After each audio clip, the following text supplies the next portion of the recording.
드디어 빌립보서 마지막 부분입니다.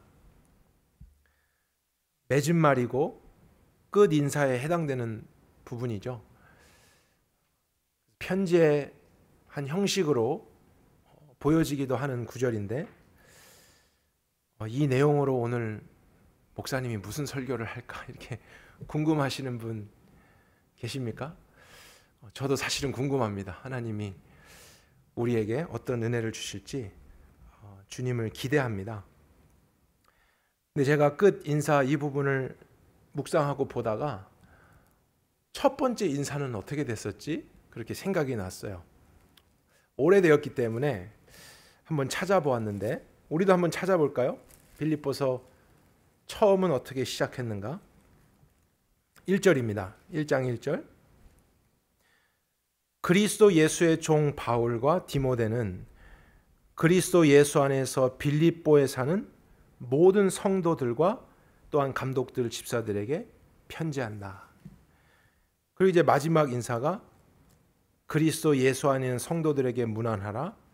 나와 함께 있는 형제들이 너에게 문안하고 모든 성도들이 너에게 문안하고 있다. 이렇게 두 인사가 처음과 끝으로 시작되고 마무리되는 편지입니다. 공통점이 있어요. 어떤 내용이냐면 1장 1절에 보면 그리스도 예수 안에 있는 빌립보 성도들에게 하는 표현과 마지막 끝인사에는 그리스도 예수 안에 있는 모든 성도들이 문안한다. 안부를 전한다. 그래서 한마디로 하면 성도들이 성도들에게 안부를 묻는 편지, 이렇게 볼 수 있습니다. 특정한 인물들의 이름까지 거론하면서 이런 사람들이, 또 모든 성도들이 빌립보라는 지역에 있는 성도들 너희에게 문안한다. 잘 지냅니까? 우리도 잘 지내고 있습니다. 이런 안부를 묻고 있는 소식인 것입니다. 생소한 이름들도 많이 있는데 그 이름까지 구체적으로 썼다는 것은 편지를 받는 사람은 그 이름을 안다는 뜻이죠. 이 사람이 안부를 물었구나. 그렇구나. 그러면서 그들에게 조언도 해주기도 하고, 때로는 책망을 할 때도 있고, 권면을 해주기도 하고, 위로를 전할 때도 있습니다. 근데 이게 빌립보서만이 아니에요. 신약 성경이 27권 책으로 돼 있는데 복음서 4개 빼고 사도행전 빼고 요한계시록 빼면은 21개, 그 가운데 있는 책들은 다 편지입니다. 그런데 거의 모든 편지가 어떻게 보면 성도들이 다른 지역에 있는 성도들에게 문안을 하는 그런 내용이에요. 왜 그렇게 성도들끼리 잘 있는지, 편안한지, 문안하고 하는 것이 중요할까요? 성경의 거의 모든 내용에 언급될 정도로 이게 그렇게 필요한 것일까요? 근데 우리가 성경을 읽을 때 2024년에 살지만 이것이 쓰여졌던 당시의 배경을 생각하며 보는 것이 중요합니다. 2000년 전으로 한번 여러분들이 있다고 생각해 보세요. 그 당시에 예수님을 믿는다. 그 로마 황제가 다스리고 이방 문화와 이방 종교가 주를 이루는 곳에서 예수님을 주라고 고백하며 교회가 된다는 것은 오늘날처럼 쉬운 것은 아닙니다. 사실 제가 좀 말을 바꿔야겠네요. 오늘날도 어려운 곳은 여전히 있습니다. 오늘날 미국에서처럼 쉬운 것은 아닙니다.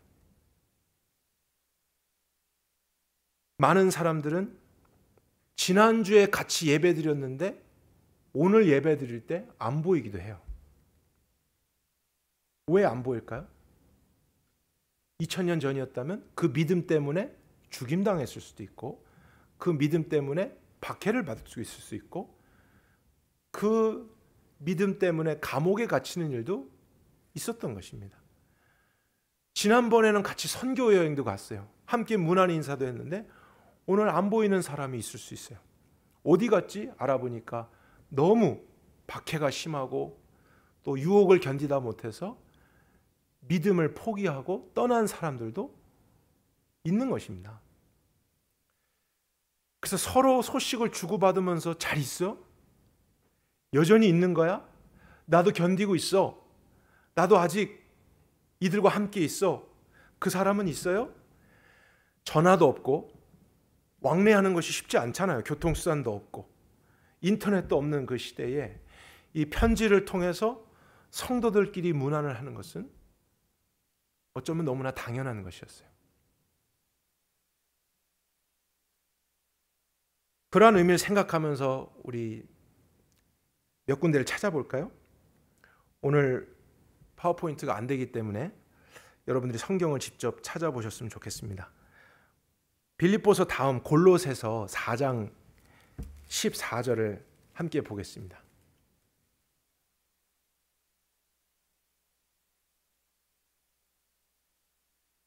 화면에 나오네요. 네, 감사합니다, 방송실. 골로새서 4장 14절. 사랑을 받는 의사 누가와 또 데마가 너에게 문안하느니라. 여기 나오는 누가는 저희들이 잘 아는 누가복음을 기록한 누가이고 사도행전을 기록한 그 누가입니다.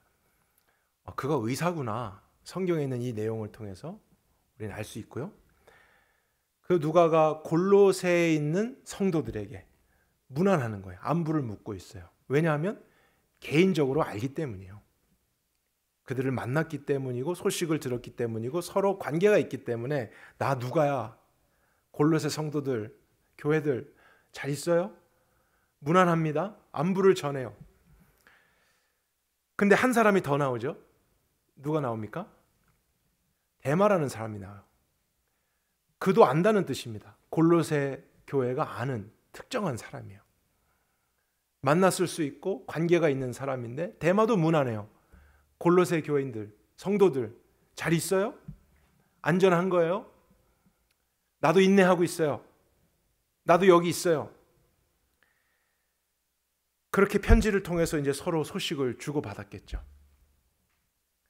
끝까지 포기하지 않도록 용기를 주고 권면을 하고 이런 내용들이 있었을 것입니다. 근데 우리 두 번째로 디모데후서 4장을 찾아보겠습니다. 디모데후서는 바울이 가장 마지막에 썼을 서신서로 추정되는 내용입니다. 자신의 죽음에 대해서까지 간접적으로 표현하는 내용들이 편지 안에 있기 때문이에요. 디모데후서 4장 10절에 보면 같이 한번 읽겠습니다. 데마는 이 세상을 사랑하여 나를 버리고 데살로니가로 갔고 그레스게는 갈라디아로 디도는 달마디아로 갔고. 분명히 골로새서를 쓸 때는 데마가 같이 있었어요. 그도 문안을 했어요. 소식을 전했어요. 권면했습니다. 그런데 디모데후서를 쓸 당시 그 기간의 차이가 그렇게 많이 나지는 않습니다. 근데 그 몇 년 안에 데마는 나를 버리고 세상을 사랑해서 떠났다. 이런 소식을 전한 것이죠. 그러면 디모데후서는 디모데에게 전했던 바울의 편지인데 왜 이 말을 했을까요? 첫째는 데마를 알기 때문이겠죠. 그리고 그가 세상을 사랑해서 유혹을 견디다 못해 떠났어. 이제 우리와 함께 없어.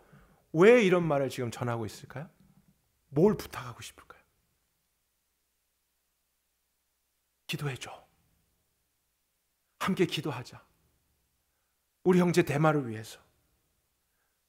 지금 이런 어려움이 있어. 이런 상황이야. 기도를 부탁해.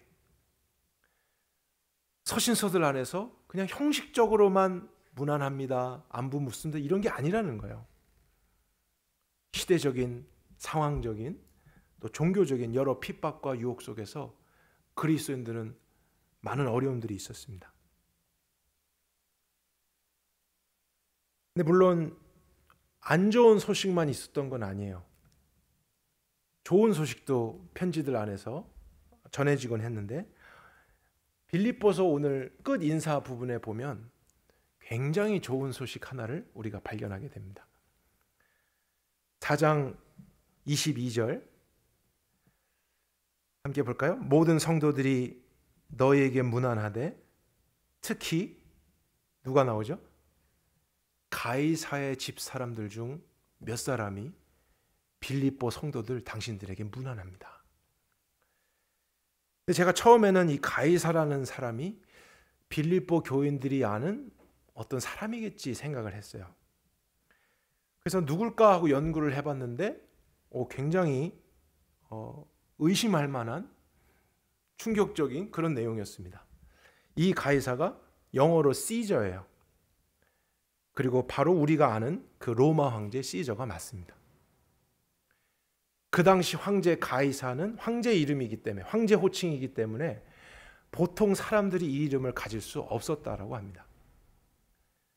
그렇게 본다면 황제의 가족 중 몇몇 사람들이 당신들에게, 그리스도인들에게 인사를 전하고 있어요.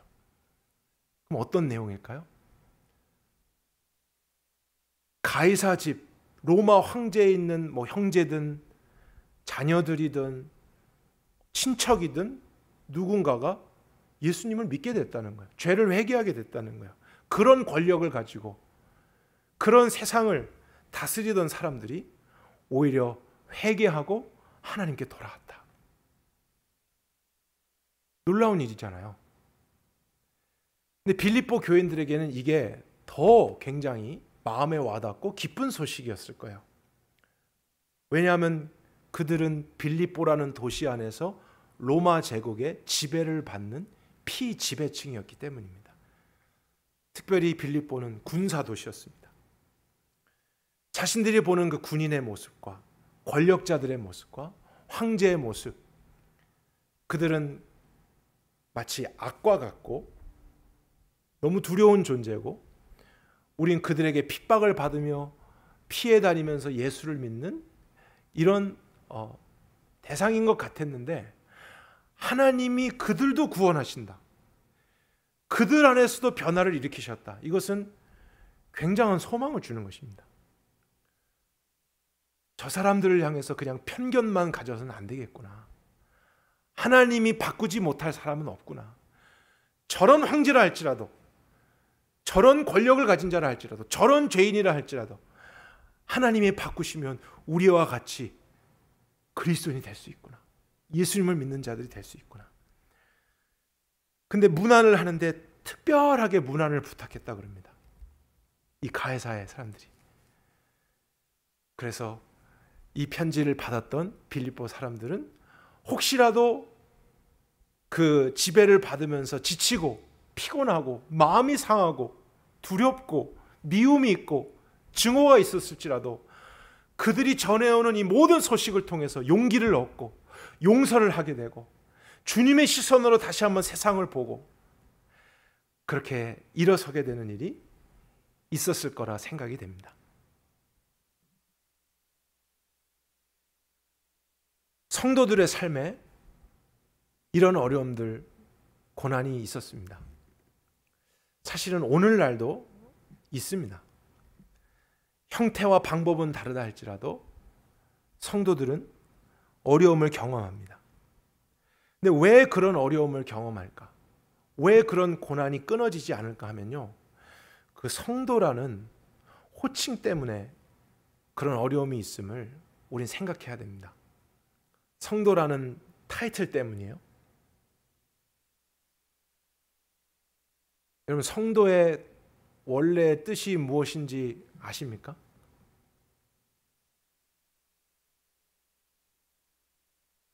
영어로는 세인트입니다.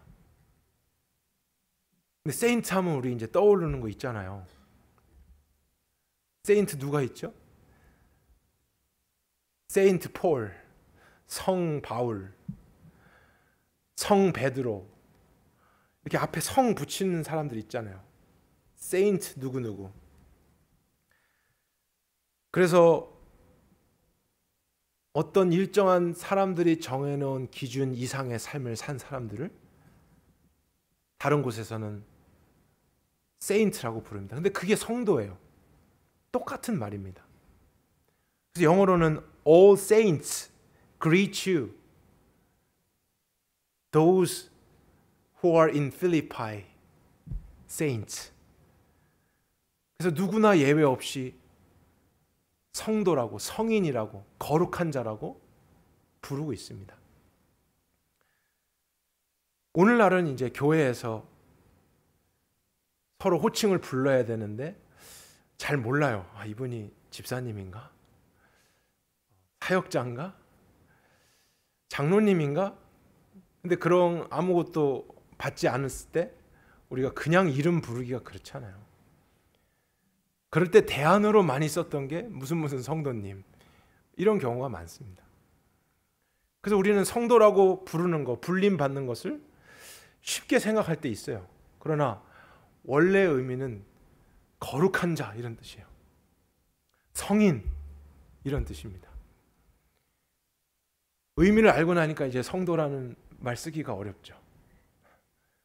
성도라고 막 부르면은, 아, 나 아침에도 남편과 아내와 좀 다퉜는데, 자녀에게 소리 질렀는데, 아직도 내 안에 좀 많은 욕심이 있는데, 거룩함을 생각하면 내가 그렇게 불려질 자격이 있나? 이렇게 생각할 수 있어요. 그러나 이 성도라는 것이, 또 거룩이라는 것이 성화를 의미할 때도 있지만, 편지 안에서 인사말에 사용됐던 그 의미는 구별된 자, 분리된 자라는 뜻입니다. Be separated. 그래서 어떤 상태적인 것을 설명할 때 사용되는 거예요. 그럼 무엇으로부터 구별된 사람, 무엇으로부터 분리된 사람, 이런 것을 의미하는 것일까요? 세상으로부터의 분리를 의미합니다. 세상의 가치관으로부터의 구별됨을 의미해요. 태어날 때는 우리도 세상으로 태어난 것입니다. 그 말은 모든 사람이 가진 공통적인 특징이에요. 하나님은 없고, 이 세상을 살아가는 가장 중요한 이유, 나를 위한 것입니다. 나 중심적인 가치관, 그리고 육적인 가치관, 보여지는 것, 눈에 보이는 이 세상이 전부라고 하는 이 마음, 생각, 이것이 세상이에요. 하나님이 없는 세상, 인본주의의 세상입니다. 우리 모두가 원래는 그런 존재였는데, 복음을 듣고 예수님을 믿게 되면서 하나님이 우리를 그러한 가치관과 상태에서 분리시켰다는 거예요. 그래서 이 성도라고 불리울 때 21절 다시 볼까요? 4장 21절. 그리스도 예수 안에 있는 세인트, 이렇게 되어 있습니다. 성도들에게. 그러니까 중요한 건 그 사람이 얼만큼의 거룩한 삶을 살았느냐에 따라서 성도로 불릴 수 있느냐 없느냐가 아니라, 자신의 존재적인 죄와 문제를 깨닫고 회개하고 예수님의 구원을 믿은 사람은 하나님이 그리스도 예수 안에서 그를 구별된 자, 이렇게 불러주시는 거예요. 너는 구별됐어. 너는 이제 세상에 속한 자가 아니라 나의 나라에 속한 나의 백성이야. 신분이 바뀐 거야. 이런 의미예요. 그러니까 예수를 믿게 됐다. 그 말은 성도가 되었다는 거예요. 사도들처럼 어떤 삶을 살고 능력을 받아야만 세인트라는 타이틀을 얻을 수 있는 게 아닙니다. 우리의 죄를 깨닫고 회개하고 예수님을 믿는 순간 모든 사람들은 세인트가 되는 거예요. 성도가 되는 거예요. 그런데 세상에서 원래 속해서 세상으로 살아왔던 우리, 예전에 우리의 신분은, 세상과의 우리의 관계는 친구였잖아요. 세상의 법을 따라서 세상이 좋아하는 것을 하고 세상으로부터 도움을 받는 우린 세상의 벗이었고 친구였습니다. 근데 예수님을 믿어서 넌 이제 성도야. 구별이 됐어. 분리되었어. 이 세상의 흐름대로, 이 가치관대로가 아니라 다른 방법을 따라서 사는, 특별히 하나님이 계시다, 그 하나님이 다스리신다 하는 이 가치관 속에 살아가는 우리는 더 이상 세상의 친구가 아니고 세상과 벗이 아니라 어떤 관계가 될까요? 세상의 원수가 된다 그랬어요. 세상의 배신자가 되는 거예요. 너 세상이었는데, 너 내가 시키는 대로 다 했는데, 너 이거 좋아했었잖아. 이거 네가 원하는 것이었잖아. 모든 사람이 다 이 길로 가잖아. 그런데 너 왜 그러니? 세상은 그렇게 구별되어서 예수님을 통해 하나님을 믿고 하나님을 경배하려고 하고 하나님 중심으로 살아가려고 하고 직업을 통해서든지 가정을 통해서든지 하나님을 의지하고 기도하는 그 삶을 향해서 원수가 되었기 때문에 공격을 할 수밖에 없는 것입니다. 핍박이 있는 거예요. 우리를 무시하는 거예요. 조롱하는 거예요. 어려움을 주는 것입니다. 그래서 성도가 되는 순간 우리는 고난의 길에 들어서게 되는 것이죠. 심지어 같은 가족에서도 마찬가지예요. 한 가족이에요. 같은 피를 우린 부모로부터 받았어요. 형제 자매예요. 부모와 자녀의 관계예요. 그러나 그럼에도 불구하고 예수님을 믿은 순간, 성도가 되는 순간 그 안에서의 갈등도 시작됩니다. 왜냐하면 이제 다르게 말하기 때문에, 다른 가치관으로 선택하려고 하기 때문에 어려움이 있어요. 부딪힘이 생깁니다. 그리스도를 위하여 너희에게 은혜를 주신 것은 다만 그를 믿을 뿐 아니라 또한 그를 위하여 고난도 받게 하려 하심이라. 너희에게도 그와 같은 싸움이 있으니 너희가 내 안에서 본 바요 이제도 내 안에서 듣는 바니라. 이거는 특정한 사도들이나 지도자들에게만 해당된 것이 아니라 모든 그리스도인들에게 해당되는 사항입니다. 여러분이 성도입니까? 예수를 믿었습니까? 그 새로운 가치관을 받았습니까? 그러면 우리는 어려움과 고난도 함께 받게 됩니다. 세상이 우리를 미워합니다.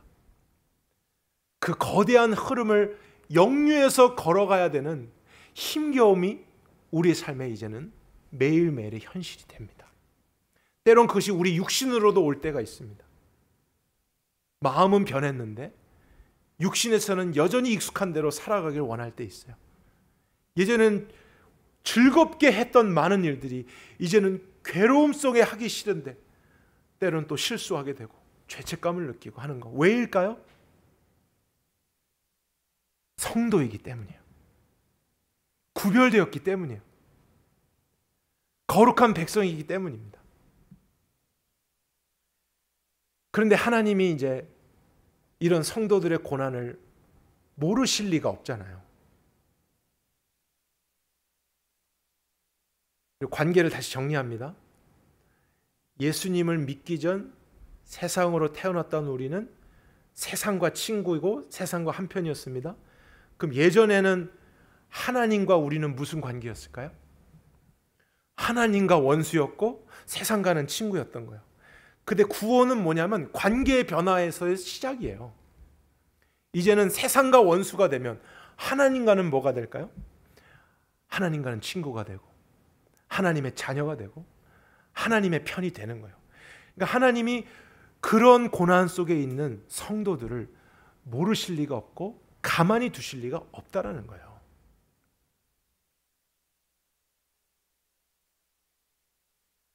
그 고난이 피할 수는 없지만 견딜 수 있는 많은 방법들, 은혜의 방편들을 하나님이 공급해 주셨는데 그 방법들 중에 하나, 그것이 바로 저희들이 마지막에 보고 있는 성도들 간의 권면이고 문안이라는 사실이에요. 성도들 간의 교제라는 거예요. 빌립보서 1장 27절입니다. 오직 너희는 그리스도의 복음에 합당하게 생활하라. 이는 내가 너에게 가보나 떠나 있으나 너희가 한 마음으로 서서 한 뜻으로 복음의 신앙을 위하여 협력하는 것과 무슨 일에든지 대적하는 자들 때문에 두려워하지 아니하는 이 일을 듣고자 함이라. 하나님은 우리가 성도이기 때문에 어려움을 당하는 것을 아십니다. 그래서 하신 일이 같은 성도가 된 사람들이 서로 연결되고 한 마음이 되고 한 뜻으로 그 복음을 위해서 협력하게 하신 거예요. 근데 그렇게 협력을 했는데 그냥 사람 수준의 위로와 회복이 아니라 놀라운 역사들이 일어나게 됩니다. 왜냐하면 그들 안에서 하나님이 일하시기 때문이에요. 그런 연약한 자들이 위로하고 권면하고 같이 하나님께 기도하자, 같이 우리 믿음으로 서자, 또 내가 하나님께 이런 말씀을 받았었어, 이렇게 나누고 소식을 전하고 잘 지내? 잘 견디고 있어? 나도 지금 이렇게 이겨내고 있어. 묻고 답하고 서로 무난했는데 그 모든 교제 속에, 그 모든 위로 속에, 그 모든 나눔 속에 하나님은 하나님의 역사를 이루어 주시는 거예요. 혼자서는 다 넘어져요. 혼자서는 다 떠나갈 수 있어요. 그러나 함께하면 그리스도의 몸으로서 세상을 이길 수 있는 일을 하셨습니다.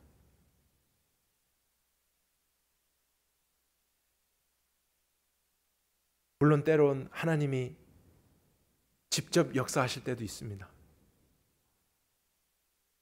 직접적으로 뭔가를 치유해 주시고 고쳐 주시고 응답해 주실 때도 있습니다. 근데 여러분, 왜 하나님이 매번 그렇게 직접 안 도와주시는지 아세요?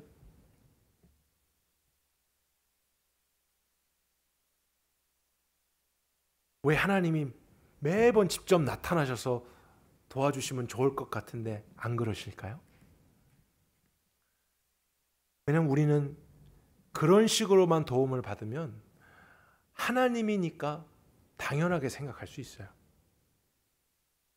근데 하나님은 많은 경우에 도움을 다른 성도들을 통해서 받게 하세요. 위로를 다른 성도들을 통해서 경험하게 하세요. 근데 내가 보니까 그 사람도 나를 도와줄 만한 형편이 아니에요. 그 사람도 뭐 나보다 더 잘 살고 행복하고 이런 건 아닌 것 같아요.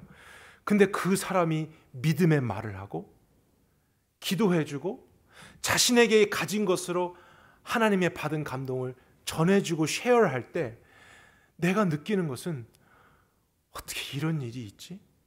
저 사람이 가진 믿음이 너무 나에게도 소망이 되는 거예요. 저 사람도 할 수 있으면 나도 할 수 있겠다, 이 마음, 도전이 생기는 거예요.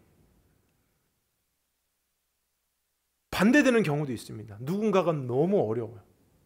너무 힘들어요. 잘 아는 형제 자매, 성도가 오늘 안 보여요. 왜 그런가 들었더니 어떤 문제를 만났어요. 시험 들 일을 당했어요. 괴로워하고 있어요. 근데 나도 비슷한 일을 경험한 적이 있는 거예요. 나도 연약한데 그때 하나님이 은혜를 주셔서 견디고 오늘 살아있고 또 성장하고 이런 것을 생각해 볼 때 저 사람도 할 수 있는데, 저 사람도 하나님의 말씀과 그 기도를 통해서 위로받고 경험되면 일어날 수 있는데, 그래서 사람으로서가 아니라 하나님의 도구로서 우리가 다가갈 수 있다는 거예요. 그곳에서 하나님의 역사는 일어납니다. 우리가 성도가 아니라면 불가능한 거예요. 그러나 하나님께 속한 주의 백성이고 그리스도의 몸으로 존재하는 우리라면 우리가 섬기는 모든 것은 사실은 예수님의 손이 되는 거예요. 주님이 하시는 도구가 되는 거예요. 우린 믿음으로 작은 순종했는데 하나님은 그것을 크게 사용하셔서 그 사람, 그 가족, 그 문제 가운데 역사하시고 그는 그것을 경험하면서 하나님이 살아계시구나, 나도 저와 같이 살고 싶다, 이러한 소망 가운데 일어나게 되는 일이 있기 때문에 여러분, 성도들 간에 문안하는 것과 교제하는 것은 선택 사항이 아닙니다. 그것이 바로 교회의 존재의 이유입니다. 우리도 문안을 해야 될 필요가 바로 거기에 있는 것입니다. 왜냐하면 모든 성도는 고난을 받기 때문이에요. 이 자리에 당연하게 있는 게 아니기 때문이에요. 잘 있다가도 넘어지는 사람이 있을 수 있고, 믿음이 좋은 줄 알았는데 갑자기 하나님과 반대되는 고백을 하는 사람들을 들을 때 있습니다. 그래서 우리가 서로 그것을 듣고 믿음의 말로 권면하면서 기도할 때 혼자서는 할 수 없던 일을 하나님은 우리를 통해서 이루게 하시는 것이죠.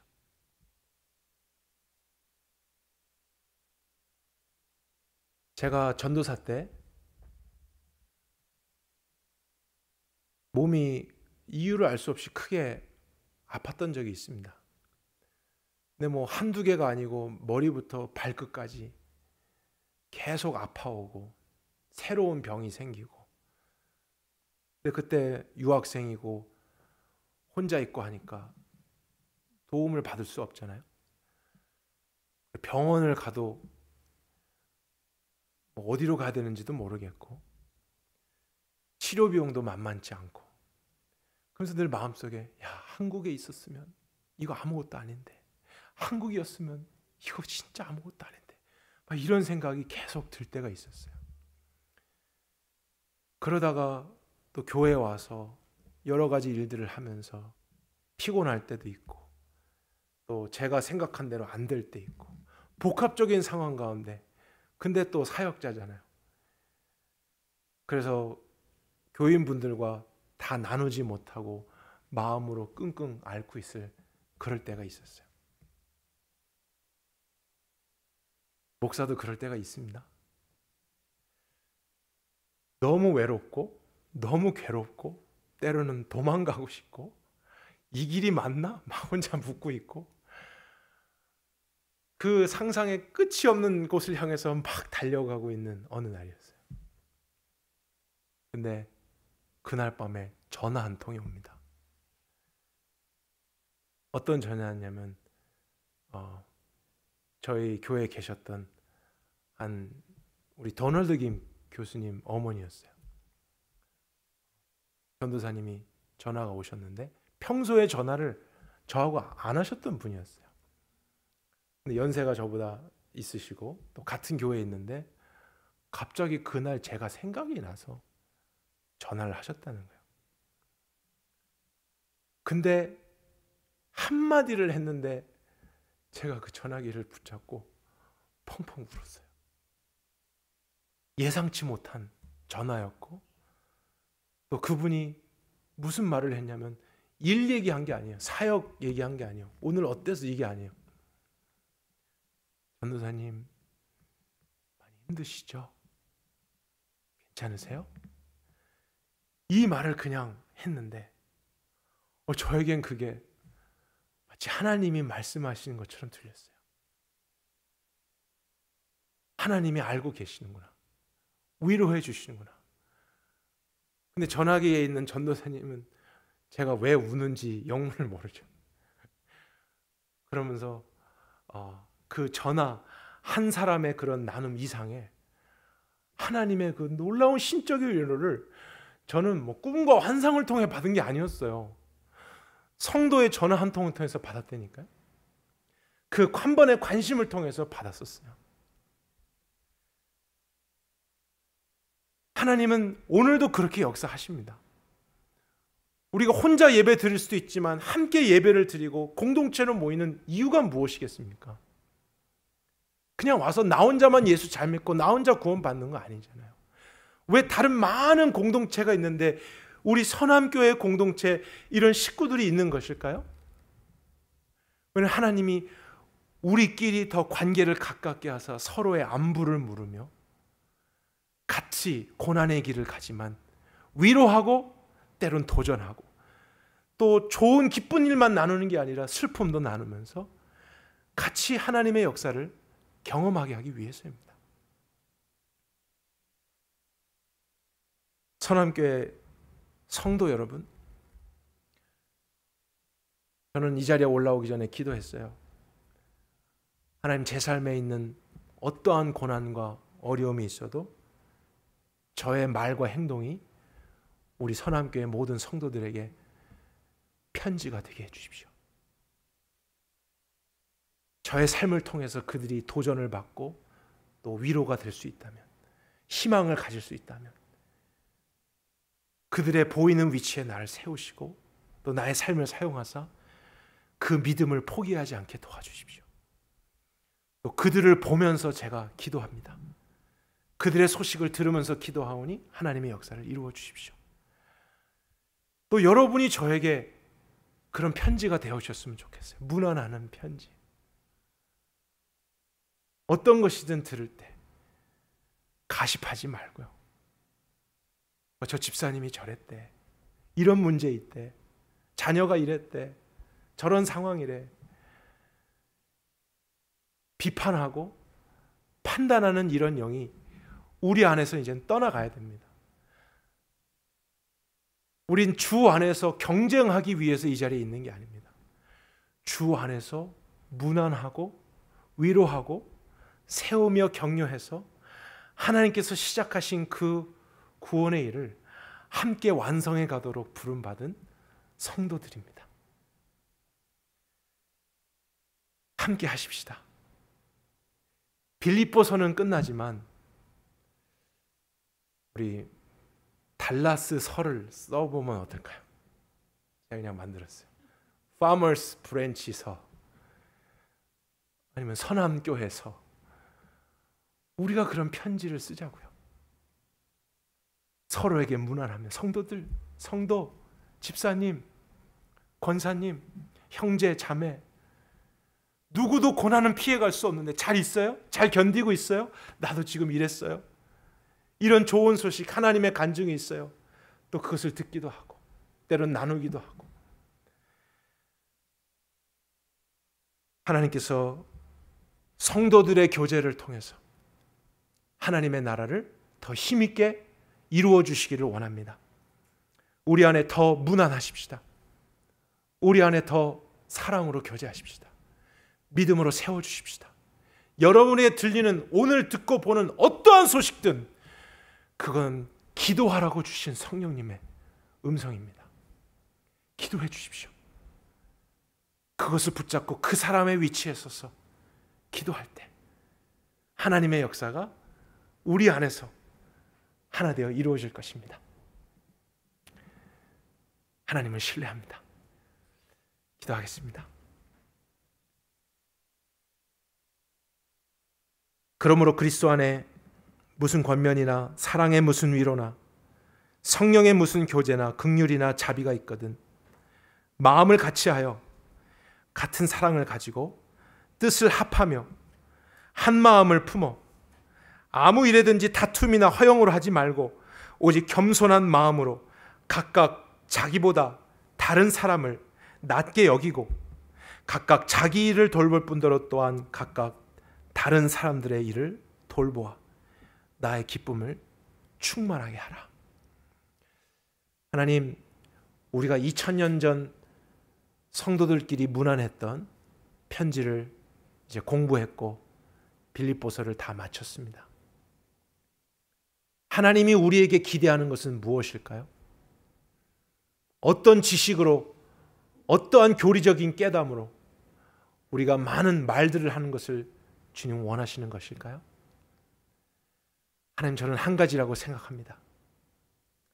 이때의 성도들처럼 오늘날 이 교회 안에서, 이 지역 안에서 성도된 우리가 함께 문안하며 함께 교제하며 함께 안부를 물으며 나만을 위한 신앙생활 말고, 나만을 위한 구원 말고, 나의 가족만에 대한 책임이 아니라 우리로서 하나님이 이루신 이 뜻을 같이 이뤄가도록 주님은 이 말씀을 우리에게 주셨다고 믿습니다. 저희 선함교회가, 성도 간의 교제가 더 진실해질 수 있기를 바랍니다. 기쁨과 슬픔을 부담 없이 나눌 수 있는 그런 우리가 되길 원합니다. 서로의 들었던 것을 가십하며 판단하며 그냥 가벼운 조언들만 해주며 서로를 찌르고 시험 주고 시험 받는 이런 모습이 아니라 이제 그런 세상적이고 우리의 옛 모습의 성품들은 다 그리스도 안에서 십자가에 죽은 바 되었고 이제 모두가 같은 마음으로 다른 사람을 나보다 나은 것으로 여기며 한 마음과 한 뜻으로 돌보아 주님이 우리를 성도들로 부르신 그 뜻을 힘차게 같이 이뤄가게 하여 주옵소서. 우리 선함교회 성도들이 다 함께 마지막 주님 오신 그날까지 찬송하게 하옵소서. 한 사람도 데마와 같이 있다가 떠나는 사람이 없게 해주십시오. 한 사람도 누가 시험에 들었는데 알지 못하고 소외돼 적는 사람이 없게 해주십시오. 우리 모두가 주님이 허락하신 이 원리를 따라서 위로하고 위로를 받으며 마지막 시대에 급변하고 많은 도전과 환경적인 어려움이 오지만 끝까지 푯대를 향해서 달려가는 저희 선함교회 될 수 있기를 원합니다. 빌립보서는 끝났지만 선함교회에서 파머스 브랜치서 이 편지 우리가 계속 써내려 가겠습니다. 하나님, 우리 가운데 꼭 함께해 주옵소서. 찬양과 경배를 드리며 예수 그리스도의 이름으로 기도했습니다.